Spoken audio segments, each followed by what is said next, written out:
السلام علیکم ورحمۃ اللہ وبرکاتہ. ضامن ایک بار پھر خوش آمدید آپ کو. نبی کو جانے، نبی کی مانے صلی اللہ علیہ وسلم. یہ ہمارے پاس بایوگرافی چل رہی ہے نبی کے صلی اللہ علیہ وسلم کی، آپ کے علم میں ہے. اور اس کا تیسرا ٹکڑا ہمارے پاس. پچھلے دو ٹکڑوں میں آپ کو یاد ہے ہمیں نبی کے صلی اللہ علیہ وسلم کے پردادا اور ان کے دادا کا ذکر کیا تھا، اور پھر آخر میں نبی کریم صلی اللہ علیہ وسلم کے والد عبداللہ کا ذکر کیا تھا. آپ کو یاد ہے کہ عبداللہ بھی اپنے باپ دادا کی طرح بہترین خصائل کے مالک ہیں، اور کیوں نہ ہو، کیونکہ ان کو آگے چل کے محمد صلی اللہ علیہ وسلم کو والد بننا ہے. تو محمد صلی اللہ علیہ وسلم کی شجرہ ہے یقینی طور پہ بہت شاندار ہے. تو محمد صلی اللہ علیہ وسلم کے والد ابھی محمد صلی اللہ علیہ وسلم دنیا میں نہیں تشریف لے کے آئے، لیکن ان کے جو والد ہیں وہ اپنے وقت کے بہترین انسان ہیں.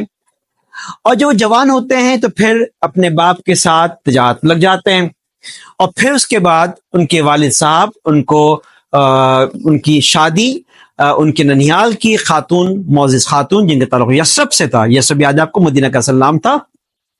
یثرب سے ان کا تعلق تھا خاتون کا جن کا نام آمنہ تھا، ان سے ان کی شادی کر دیتے ہیں.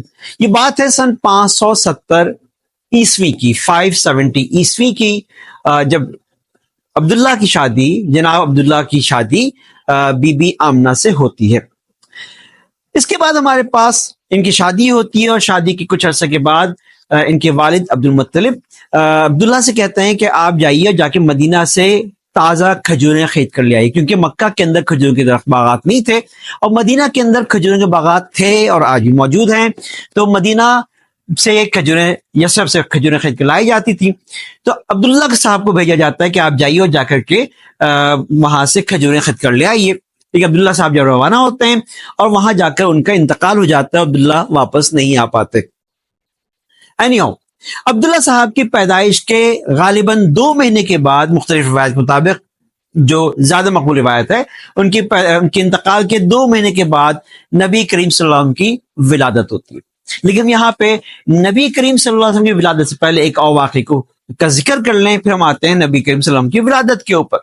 جس سن نبی کے ولادت ہوتی ہے، اس تاریخ میں اس سن کو عام الفیل کے نام سے یاد رکھا جاتا ہے. عام الفیل، عربی زبان میں عام کہتے ہیں سال کو، اور فیل کہتے ہیں ہاتھی کو. آپ نے اپنے قرآن کے اندر سورہ فیل پڑھ رکھی ہے، الم تری کیف فعل ربک باصحاب الفیل. تو فیل کہتے ہیں ہاتھی کو. عام الفیل میں اس کا سال کیوں کہا گیا؟ معاملہ یہ تھا کہ یمن کا گورنر ابرہہ، جس کو بہت زیادہ حسد تھی خانہ کعبہ سے، وہ دیکھتا تھا کہ خانہ کعبہ سے دنیا کے لوگ اٹھ اٹھ کے خانہ کعبہ آتے ہیں اور وہاں پہ طواف کرتے ہیں، وہاں کی عمرہ کرتے ہیں، وہاں پہ حج کرتے ہیں، جس کی وجہ سے خانہ کعبہ کی عظمت بہت زیادہ بڑھ جاتی ہے. عظمت تو ہے ہی، لیکن اس کا معیار، اس کے دنیاوی طور پہ اس کا معیار، دنیاوی طور پہ اس کی امپورٹنس، اس کی اہمیت بہت زیادہ بڑھ جاتی ہے. اور اکنامیکلی بھی، مکہ والوں کے اکنامیکلی بھی اس کا حج، خانہ کعبہ کے حج کی وجہ سے، خانہ کعبہ کے عمرے کی وجہ سے جو باہر سے لوگ آتے ہیں، تو اس کی وجہ سے مکہ کی اکنامی بہت بہتر ہے. چنانچہ کوشش یہ کرتا ہے کہ وہ وہاں پہ یمن میں ایک بڑا سا کلیسا بناتا ہے، ایک بہت بڑا کلیسا بناتا ہے، اور کوشش یہ کرتا ہے کہ اہل عرب جو حج کرنے یا عمرہ کرنے آتے ہیں، وہ بجائے حج یا عمرہ کرنے مکہ جانے کے، خانہ کعبہ جانے کے، یہاں پہ کلیسا کے آ کر طواف کریں اور کلیسا کے آ کے حج یا عمرہ کریں. لیکن ابو کنانہ کے ایک آدمی کو جب اس بات کا علم ہوتا ہے تو وہ جا کر کے اس کلیسا کے اندر گندگی کر دیتا ہے، اس کو پلید کر دیتا ہے، اس کو قضاء حاجت کر دیتا ہے، اور تاکہ وہ کلیسا جو ہے وہ ذلیل ہو جائے، دنیا کو پتہ چل جائے کہ یہ پاک جگہ نہیں ہے. جب ابرہہ کو اس بات کا علم ہوتا ہے تو ابرہہ کا بہت طیش آتا ہے، اور ایک بہت بڑا 60,000 لوگوں کا لشکر لے کر ابرہہ ایک زبردست ہاتھی، ایک بہترین ہاتھی، بہت طاقتور، بہت بڑا ہاتھی لے کر اس پہ سوار ہو کے، اور 60,000 جنگجوؤں کا لشکر لے کر وہ آ کر خانہ کعبہ پہ اٹیک کرنے کی کوشش کرتا ہے. لیکن اس سے پہلے کہ وہ خانہ کعبہ مکہ کی سرحد کے اندر داخل ہوتا، مکہ کی سرحد کے باہر ہی جب وہ پوزیشن بنانے کی کوشش کرتا ہے مکہ پہ اٹیک کرنے کے لیے، اور اس کے بعد جب وہ مکہ میں داخل ہونے کے لیے جیسے ہی ہاتھی پہ سوار ہوتا ہے تو ہاتھی جو ہے اٹھ کھڑے ہونے سے انکار کر دیتا ہے. اب وہ بار بار کوشش کر رہا ہے ہاتھی کو مکہ میں داخل کرنے کی، لیکن ہاتھی کھڑا ہو کے اپنے ڈائریکشن چینج کر لیتا ہے.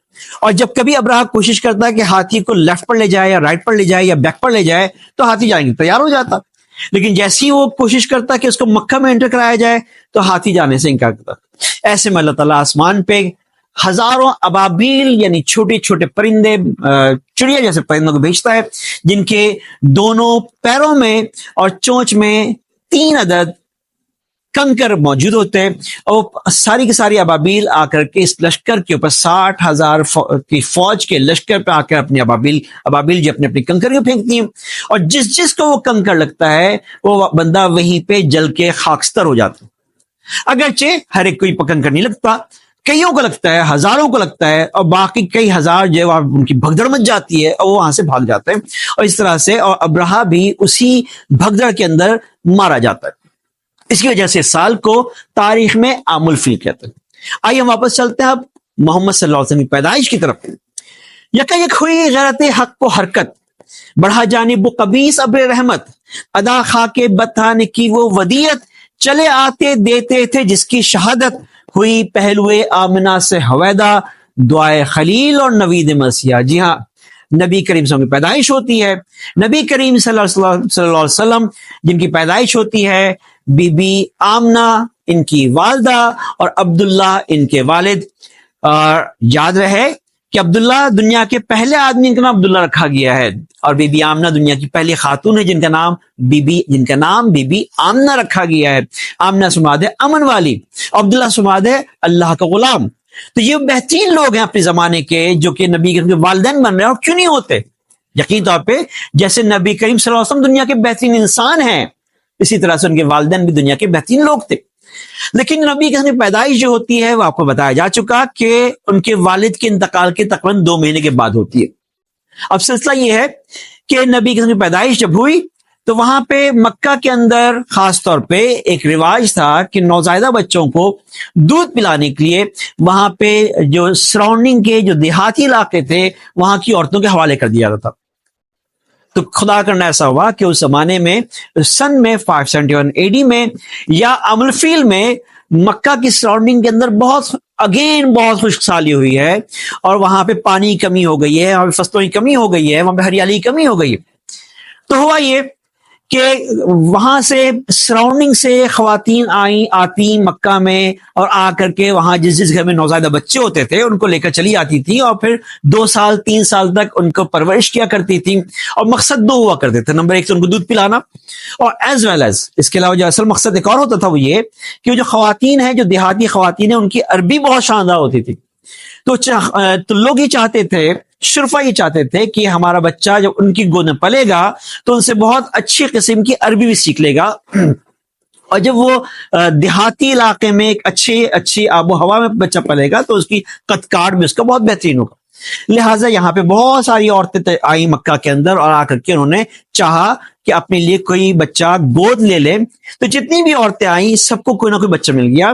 لیکن ایک دائی حلیمہ جو نبی کے پرورش کی ہے، وہ جب وہاں پر آتی ہیں تو ان کو کوئی بچہ نہیں ملتا، اور پتہ چلتا ہے کہ ایک بچہ ہے جو یتیم ہے اور اپنے دادا کے پاس ہے، تو چاہو تو اس کو لے لو. تو پہلے تو انکار کرتی ہیں، لیکن جب کوئی بچہ نہیں ملتا تو سوچتی ہیں کہ چلو شاید اچھا پیسہ تو نہ ملے اس بچے کو پالنے کا، لیکن بہرحال خالی ہاتھ جاؤں اسے اچھا میں اس کو لے کے چلی جاتی ہوں. یاد رہے کہ بی بی حلیمہ جو مکہ میں جب آئی تھی، جس گدھی پہ سوار ہو کے آئی تھی، وہ گدھی جو ہے اتنی مریل تھی، خشک سالی کی وجہ سے سارے جانور بہت مریل سے تھے، اور وہ اتنی مریل تھی کہ ان کی گدھی سب سے پیچھے رہ گئی تھی. اور یہی وجہ تھی جب مکہ میں داخل ہوئی تو ساری کی ساری عورتیں اپنے بچے لے کر کے وہاں سے روانہ ہو چکی تھی، اور بی بی حلیمہ کو بچہ نہیں ملا تھا. لیکن یہی بی بی حلیمہ جب نبی کے لے کر کے مکہ سے نکلتی ہیں تو ان کی جو گدھی ہے وہ اتنا تیز دوڑتی ہے کہ ساری کی ساری عورتیں جن کے ساتھ آئی تھیں اور پہلے نکل چکی تھی وہ سب کو کراس کرتی ہوئی گدھی آگے چلی جاتی ہے، اور سب حیران ہو جاتی ہیں کہ یہ وہی گدھی ہے جو کچھ وقت پہلے جو ہے وہ جسے چلا نہیں جا رہا تھا، جسے بھاگا نہیں جا رہا تھا. تو یہاں سے بی بی حلیمہ کو نبی کریم صلی اللہ علیہ وسلم کی عظمت کا اندازہ ہوتا ہے کہ کوئی خاص پرسنالٹی ہے، کوئی خاص شخصیت ہے، کوئی عام شخصیت نہیں ہے. کیونکہ جب ان کو ہم نے لیا ہے گود، تو ان کو گود میں لینے سے بڑی رحمت کی نازل ہونی شروع ہو گئی ہے. ایک اور چیز جو نظر آئی وہ یہ کہ جب نبی کریم صلی اللہ علیہ وسلم کو گود لے کر کے وہ یہاں سے گئی بی بی حلیمہ، تو دیکھتی ہیں سارے راستے جب تک اپنے مقام پر نہیں پہنچ گئی، سارے راستے آسمان پر بادل ان کے ساتھ ساتھ چلتے رہے، یعنی کہ آسمان پر بادلوں نے ان کے اوپر سایہ کر رکھا اور نبی کے کو دھوپ نے تنگ نہیں کیا۔ تو کچھ چیزیں تھیں جو بی بی حلیمہ دیکھ رہی تھیں، اور بی بی حلیمہ دیکھ کر کے وہ اس بات پہ ان کا ایمان تھا کہ بچہ جو ہے کوئی خاص بچہ ہے۔ آئیے ہم واپس چلتے ہیں بی بی حلیمہ کے نبی کریم صلی اللہ علیہ وسلم کو اپنے ساتھ لے جانے سے پہلے کا ایک واقعہ اور ذکر کر لیں، اور پھر ہم بی بی حلیمہ کے ساتھ جو واقعات پیش آتے ہیں نبی قسم کے، اس کو پھر ہم اگلی قسم میں بیان کریں گے۔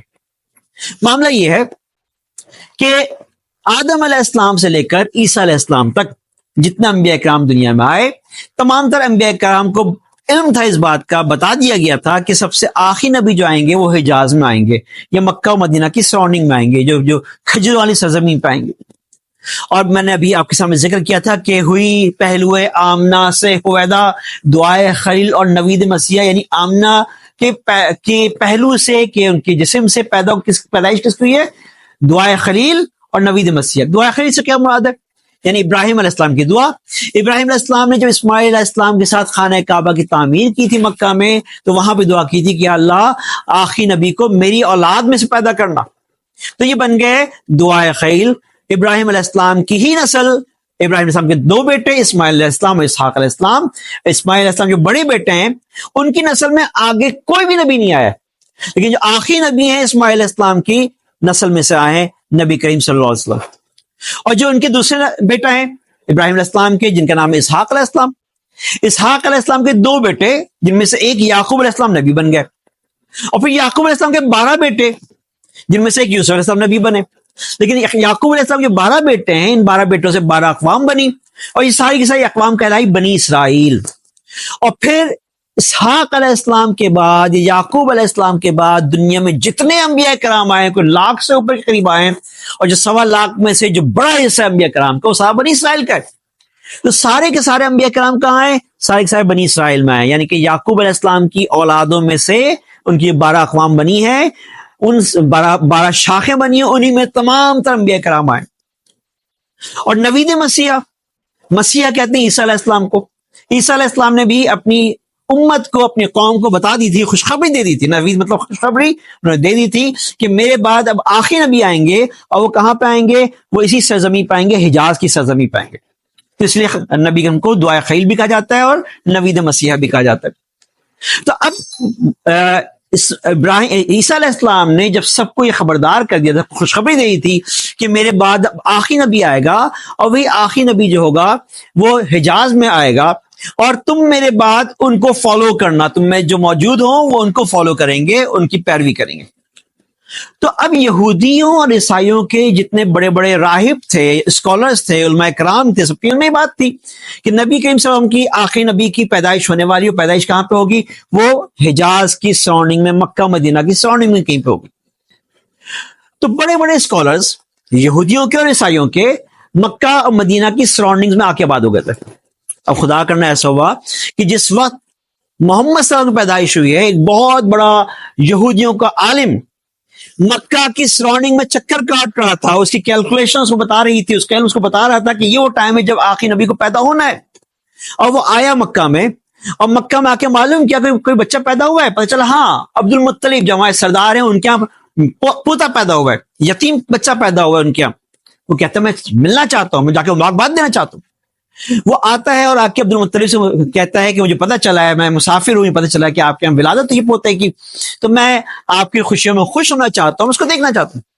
چنانچہ اس شخص کو نبی کریم صلی اللہ علیہ وسلم کو دیدار کرایا جاتا ہے۔ نبی کریم کی پشت کے اوپر ایک مہر نبوت تھی، جس کو عام آدمی شاید نہ پہچان پاتا، لیکن جو صاحب علم تھے، جو خاص دیدہ رکھتے تھے، خاص نظر رکھتے تھے، جن کے پاس علم تھا، وہ پہچان سکتے تھے۔